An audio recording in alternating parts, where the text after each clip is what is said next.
Si Deloranem Simbahon, sa 162 Ramon Judson Street ng Barangay Malinaw, Pasig City. Ilang taon na po ba, sir? 36 years old. Ano po yung health condition niyo po bago po kayo uminom ng truso? Nagkaroon po ako ng problem sa stomach na medyo hirap ako sa pagdumi. Tapos acid reflux, nangangasim yung lalamunan ko.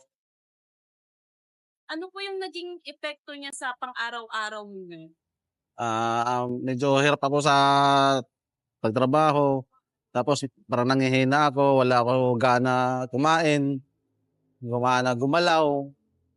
So, bali ano po yung mga iniinom niyong gamot bago po kayo uminom Kung ng truso? tutuusin dati, wala naman talaga ako iniinom. Ano lang, tubig. Tinitiis ko lang kasi hindi pa ako nakapagpa-check up din nung time na yun. So, bali saan niyo po na-discover si truso? Nakita ko si Troso na nagkaroon sa Facebook, aksidente nakita ko sa Facebook, na nakita ko si Bimburoco at saka si Rex Cortez nga nag-endorse ng Troso nga tumugma sa kung anong nararamdaman ko. Kaya nagkaroon ako ng interest na subukan ang produkto ng Troso.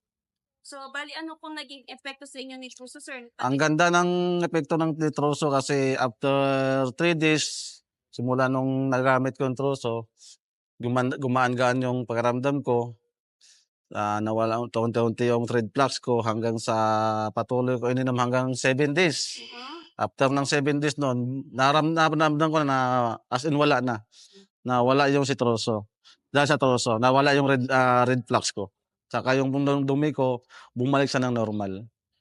Bali ilang buwan na po kayo, sir, uminom ng truso? Bale, 1 month pa lang nag-inom ako ng Troso. Pero ang ganda ng epekto ng Troso. At saka ang gusto ko sa Troso, wala sang side effect. Ngayon po, sir, ano na po yung kalagayan? Sa ngayon, wala na ako manaramdaman na sa reflux. Bumalik na rin yung kondisyon ng katawan ko. Bumalik na rin yung normal ko na dumi. Yung reflux ko, okay na.